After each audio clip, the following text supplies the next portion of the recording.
5 Questions for the Skeptic of the Spiritual Science, by Krishna's Mercy. Quote, disparity in human society is due to lack of principles in a godless civilization. There is God, or the Almighty One, from whom everything emanates, by whom everything is maintained and in whom everything is merged to rest. Material science has tried to find the ultimate source of creation very insufficiently, but it is a fact that there is one ultimate source of everything that be. This ultimate source is explained rationally and authoritatively in the beautiful Bhagavatam, or Shrimad Bhagavatam. Shrila Prabhupada, Shrimad Bhagavatam, Introduction. We take the premise of a hypothetical conversation between friends. One person is a true believer. Not only is there faith and allegiance, but they can support their positions with philosophical understanding, logical reasoning, and a general responsiveness to any inquiry directed their way. Whether from a supporting or challenging mood, this person is ready to respond, backed up by the spiritual science presented in the Vedic tradition. The second person is skeptical. They relegate religion to make-believe, fairy tales, and mythology. Sort of like that magician hosting a televised special, the prominent figures worshipped in various traditions throughout time are merely extraordinary beings. There is no divine aspect to them. The first person has a series of questions in response. They are particularly intrigued by the idea that everything came together randomly. The skeptical friend says that there is no intelligence within this world, that everything is random. The believer asks the skeptic to at least resolve a few inconsistencies first. 1. How do you explain seasons? I am your friend, after all. I would rather we be in agreement on an important issue like this. Every other experience will be a derivative of this decision.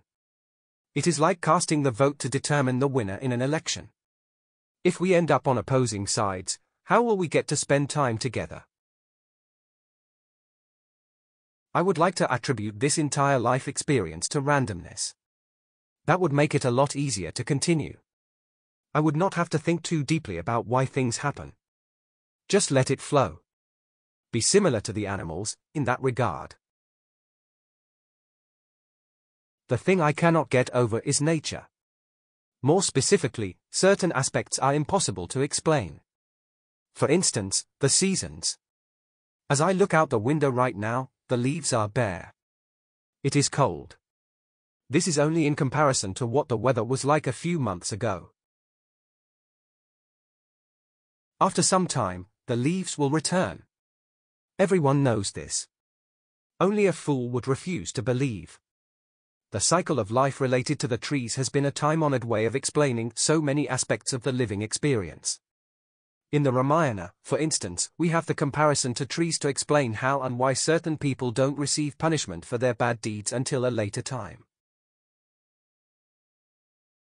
Avasham labte jantua phalam papasya karmana. Ghoram paryakte kale drumaha pushpamivartvam. Quote, just as a tree starts to blossom during the proper season, so the doer of sinful deeds inevitably reaps the horrible fruit of their actions at the appropriate time. Lord Rama speaking to Khara, Valmiki Ramayana, Aranyakand, 29.8. How do you explain the seasons? There is nothing random about them. There is intelligence everywhere. Who configured the cycle? Why is it based on a predictable timeline? Why can't the same randomness destroy the configuration?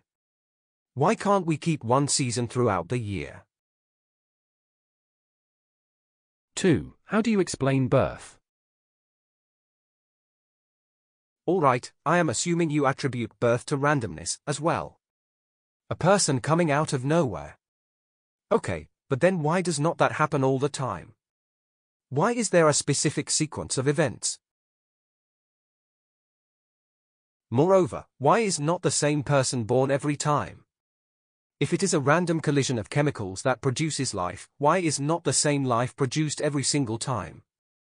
From where does such an amazing being come? You and I have the same source, in this regard. Why are we different, then? Why do we not believe the same things? 3. How do you explain the sun? Revisiting nature for a moment, why is there one object which stands in stark contrast to the others? It is indeed the source of contrast, since it creates light. The sunlight and the shadow. Day and night. Many Sanskrit words for the sun translate directly to maker of the day. Why is only one object responsible for this? Randomness could never explain the presence of the sun. There has to be some intelligence involved. If the sun ever fell out of the sky, we would be finished. Life would cease to exist. 4. How do you explain plant life? Have you ever seen these seeds inside of fruits? Some are massive, while some are small. How do you get that giant fruit-producing tree from one of these seeds? It makes no sense. There has to be some configuration. Why does one seed produce a particular tree, while a different seed makes something else? Sometimes, the seeds look identical. You would not know what is what only by looking. But the end result is vastly different. Apples and oranges, if you know what I mean. 5. How do you explain the ability to question? If everything is random, how are we able to have this discussion? Why cannot the dogs have the same? Why do not the birds ponder the meaning to existence? If everything was based on randomness, you would surely find a few tigers who could quote from Shastra. You would have human beings who could fly in the air. His Divine Grace A.C. Bhaktivedanta Swami Prabhupada compares such study to a technology. More specifically, a person should be interested in studying the technology between life and death. Refining the problem scope even further, there should be inquiry into the difference between a living body and a dead one. This can never be explained by randomness precisely because the dead body might be practically identical to the living body in appearance. All factors are the same. Everything is there, except for one vital component. That missing piece is the soul. This soul is the basis of genuine religion. It is the foundation upon which a person separates from the animal community. The human being takes on its true value when it studies the soul. This study involves the origin, the present state, and the future travels.